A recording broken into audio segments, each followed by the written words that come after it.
Então, assim, podemos dizer que é inversamente proporcional à validade e diretamente proporcional à confiabilidade, né? Então, podemos dizer que é inversamente proporcional à validade, uma sobe e outra desce, e proporcional à confiabilidade.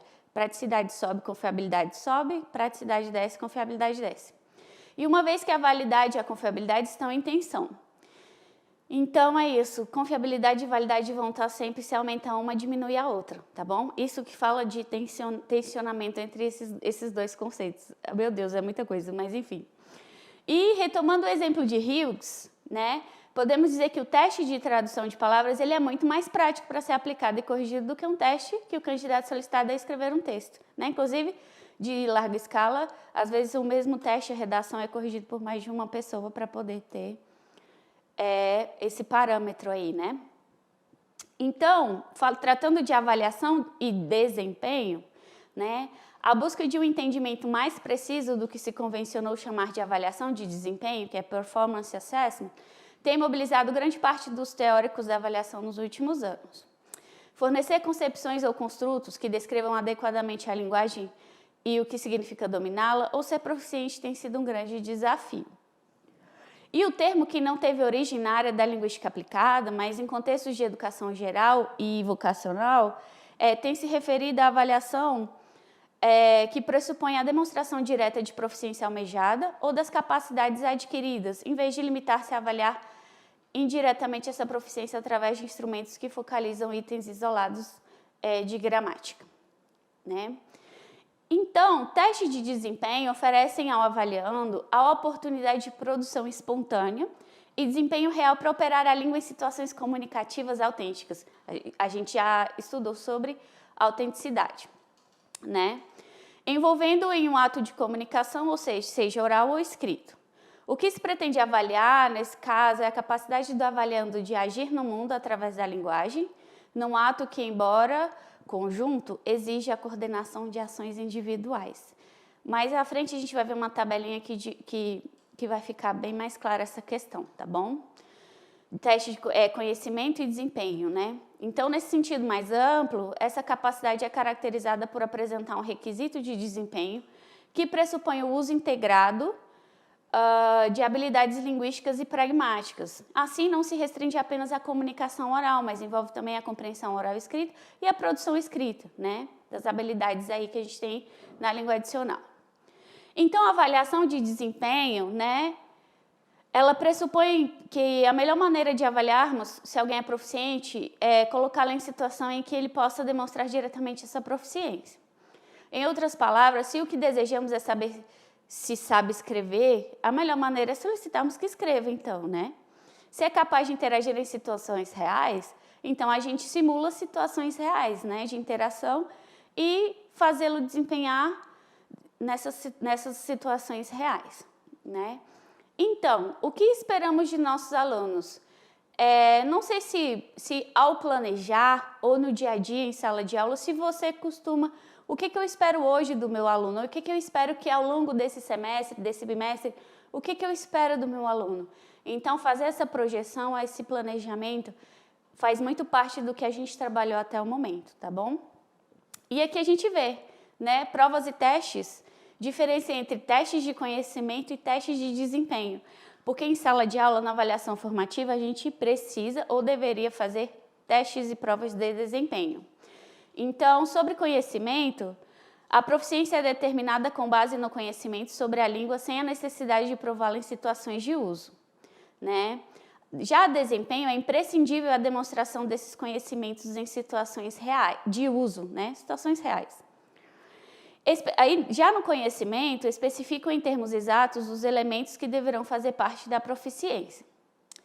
Já no desempenho, definem proficiência a partir do comportamento esperado em situações de uso. Provas e testes também, de conhecimento focalizam a precisão da gramática e do vocabulário, e do desempenho levam em consideração o uso desses elementos, claro, como a gente falou que a gramática é importante, dentro de uma atividade comunicativa e, portanto, consideram como critério dizer a coisa certa na hora certa para a pessoa certa, né? Então, enquanto os testes de conhecimento são geralmente vistos como confiáveis, Testes de desempenho são frequentemente vistos como subjetivos, não confiáveis e não precisos, olha só. Principalmente quando se trata da oralidade, né, de acordo com Shorham 95. Então, como que a gente vai resolver esse problema, então, né? A maneira de resolver esse problema é estabelecer critérios e objetivos desejados, né? Então, bato sempre na mesma tecla, você está aí. Estabeleça critérios e objetivos que você deseja alcançar, né? E aí a gente chega para o conceito atual, né? Que é o novo conceito de validade ou validação.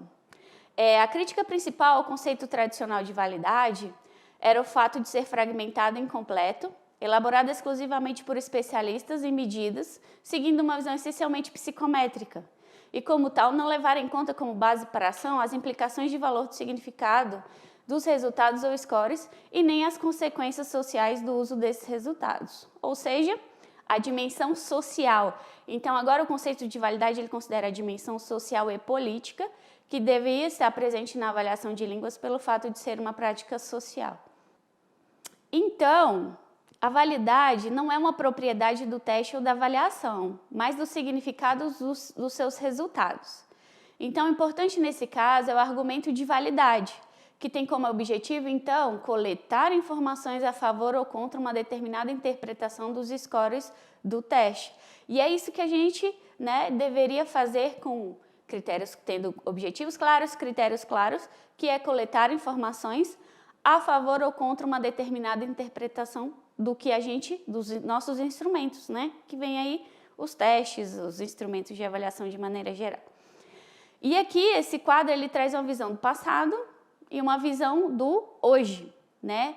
No passado, então, a validade era considerada uma característica de um teste, né? À medida em que mede aquilo que pretende medir, mas hoje ela é considerada um argumento relativo à interpretação e uso. À medida em que interpretações e usos de um teste podem ser justificados, né? No passado, a confiabilidade era vista como diferente, né, distinta e uma condição necessária para a validade. Mas hoje, a validade pode ser vista como um tipo de evidência de validade, né? Então, a validade antes era frequentemente estabelecida através de correlações de um teste com outros, e hoje a validade é argumentada com base em um número de tipos de justificativas e evidências, incluindo as consequências da avaliação. E a validade de construto, né, construto a gente já viu também, era vista como um dos 3 tipos de validade: conteúdo, relacionada a critério e construto. E a validade hoje é um conceito unitário, né, em que a validade de construto ocupa uma posição central. A validade de conteúdo e relativa a critério podem ser usadas como evidência de validade de construto, né? Que construto é aquela questão subjetiva, um conjunto de preceitos, né? De conhecimentos, inteligências, habilidades a respeito de algo, da inteligência, sobre ansiedade, enfim, que a gente desejar. E o estabelecimento da validade era uma tarefa de responsabilidade de pesquisadores da avaliação, responsáveis pelo desenvolvimento de testes em grande escala e alta relevância. Mas hoje, a justificativa de validade de um teste é de responsabilidade de todos os usuários de um teste, né?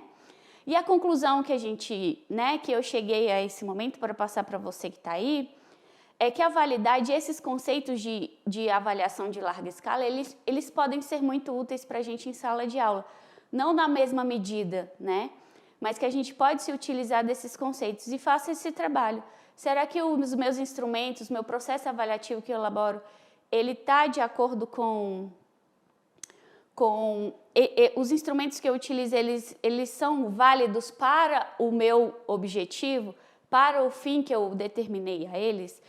Então, para pensar, dá uma analisada, se você tá atuando agora, né, como docente, se você acha, né, a partir do que a gente estuda até agora, se seus instrumentos são válidos, né, porque diferentemente das provas de larga escala, tem a visão de vários especialistas, e a gente muitas vezes em sala de aula a gente está sozinho, né, é só a gente com a gente mesmo.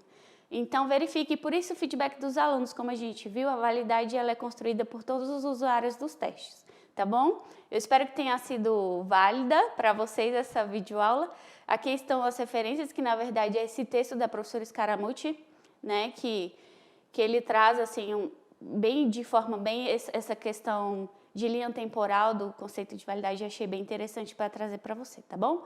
E nos vemos na nossa próxima videoaula. Hasta luego!